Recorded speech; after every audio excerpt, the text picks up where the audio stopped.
ഇനി നോക്കാം കാർഷിക വാർത്തകൾ. Agri News sponsored by Shallow Mattress, everlasting comfort and durability.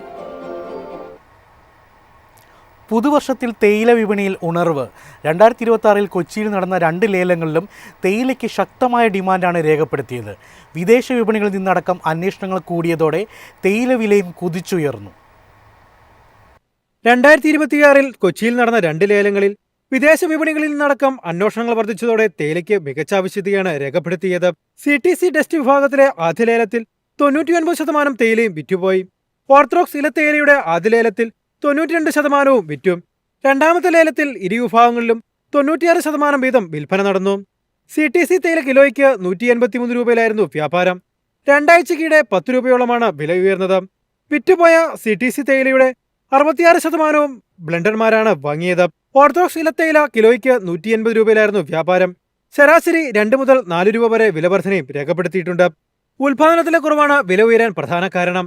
കഠിനമായ മഞ്ഞവീഴ്ച ഉൽപാദനത്തെ സാരമായി ബാധിച്ചു. കഴിഞ്ഞ ഒരു മാസത്തിനിടെ പൊടിത്തേയിലയുടെ വില കിലോയ്ക്ക് 30 രൂപ മുതൽ 50 രൂപ വരെ ഉയർന്നു. ഓരോ ആഴ്ചയിലും 5 മുതൽ 10 രൂപ വരെ വില വർദ്ധിക്കുന്ന സ്ഥിതിയാണ് വിപണിയിൽ. നിലവിൽ സാഹചര്യം തുടർന്നാൽ വരും ദിവസങ്ങളിൽ തേയില ലഭ്യത കുറയുകയും വില വീണ്ടും ഉയരുകയും ചെയ്യും. News desk MyFin TV. വേനൽ ചൂടിൽ ചുട്ടുപൊള്ളുമ്പോൾ ആശ്വാസമായി തണ്ണിമത്തൻ. ദാഹം ശമിപ്പിക്കാൻ തണ്ണിമത്തൻ കച്ചവടക്കാർ ഉഷാറായി. പല നിറങ്ങളിലുള്ള തണ്ണിമത്തനുകളാണ് നഗരങ്ങളിലും ഗ്രാമങ്ങളിലെയും വഴിയോരക്കടകളിൽ സ്ഥാനം പിടിച്ചിരിക്കുന്നത്. സമാം, കിരൺ, നാംധാരി, വിശാൽ എന്നിവയാണ് പ്രധാനമായും വിപണിയിലുള്ളത്. കിലോയ്ക്ക് 25 മുതൽ 40 രൂപ വരെയാണ് വില. സാമാന്യം വലിപ്പം കുറഞ്ഞതും മധുരം കൂടുതലുള്ളതുമായ വിത്തധികമില്ലാത്ത കിരൺ ഇനത്തിലെ തണ്ണിമത്തനാണ് ഗാർഹിക ഉപഭോക്താക്കൾക്കിടയിൽ പ്രിയം. 20 രൂപയാണ് കിലോയ്ക്ക് വില. മഞ്ഞ തണ്ണിമത്തന് കിലോ 40 രൂപയാണ്. കിരണിന്റെ തന്നെ മറ്റൊരിനമാണിത്. തമിഴ്നാട്, മഹാരാഷ്ട്ര, കർണാടക എന്നിവിടങ്ങളിൽ നിന്നാണ് കേരളത്തിലേക്ക് കൂടുതലായി തണ്ണിമത്തൻ എത്തുന്നത്. പാതയോരങ്ങളിൽ തണ്ണിമത്തൻ മാത്രം വിറ്റൊഴിക്കുന്ന നിരവധി സ്റ്റാളുകളും പെട്ടി ഓട്ടോറിക്ഷകളും പ്രത്യക്ഷപ്പെട്ടിട്ടുണ്ട്. വേനൽ കടുക്കുന്നതോടെ വിപണി കൂടുതൽ സജീവമാകുമെന്നാണ് വ്യാപാരികൾ പറയുന്നത്. തണ്ണിമത്തന് പുറമെ കരിക്ക്, നാരങ്ങാവെള്ളം, സോഡ എന്നിവയ്ക്കും ഡിമാൻഡ് കൂടി. ജ്യൂസ് കടകളിലും നല്ല തിരക്കാണ്. ജ്യൂസിന് 60 രൂപ ഈടാക്കുന്നുണ്ട്. നാടൻ കരിക്കിന് ലഭ്യത കുറവാണ്. അതിനാൽ വില അല്പം ഉയരും. കൂടാതെ സർബത്ത്, സോഡാ സംഭാരം, ലൈം ജ്യൂസ് വിൽക്കുന്ന കടകളും പാതയോരങ്ങളിൽ ഇടം പിടിച്ചിട്ടുണ്ട്. ജലാംശം കൂടുതലുള്ള ഓറഞ്ച്, മുന്തിരി എന്നിവയ്ക്ക് ആവശ്യക്കാരേറി. ഓറഞ്ചിന് ഗുണനിലവാരമനുസരിച്ച് 100 രൂപ മുതലാണ് മൊത്തവില. മുന്തിരി തരം അനുസരിച്ച് കിലോയ്ക്ക് 130 മുതൽ 200 രൂപയാണ് വില. മാതള നാരങ്ങയ്ക്ക് കിലോ 165 മുതൽ 180 രൂപ വരെയാണ് വില. News desk MyFin TV. കേന്ദ്ര സർക്കാർ സബ്സിഡി വെട്ടിക്കുറച്ചതോടെ രാസവിള വില വീണ്ടും ഉയർന്നു.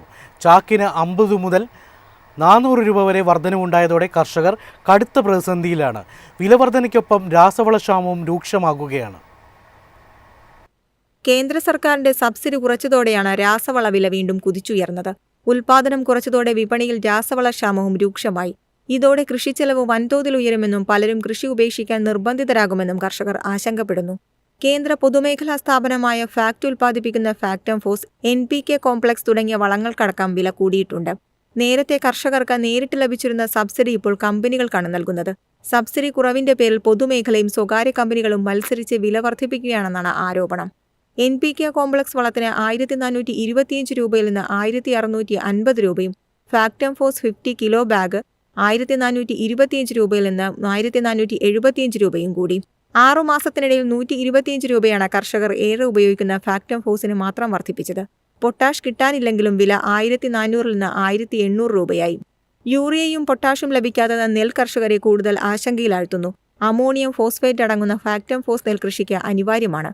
ആവശ്യത്തിന് യൂറിയ ലഭിച്ചില്ലെങ്കിൽ വിളവ് കുറയുമെന്നാണ് കർഷകരുടെ മുന്നറിയിപ്പ്. വില വർധനയും ക്ഷാമവും തുടർന്നാൽ കൃഷി ഉൽപാദനം കുറയുകയും കാർഷികോൽപ്പന്നങ്ങളുടെ വില ഉയരുകയും ചെയ്യുമെന്ന് കർഷക സംഘടനകൾ ചൂണ്ടിക്കാണിക്കുന്നത്. News desk MyFin TV. Agri News sponsored by Shallow Mattress, everlasting comfort and durability.